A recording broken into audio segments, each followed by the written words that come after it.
ভাবলাম আজকে ডিম খাই দুইটা, রোজায় ধরে ফেলছে। আবার কম দামি কবুতর, গোল্লা কবুতর, বাচ্চা লইলি কি না লইলি।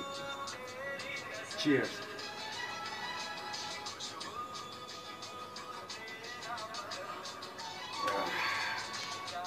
আরেকটা আছে।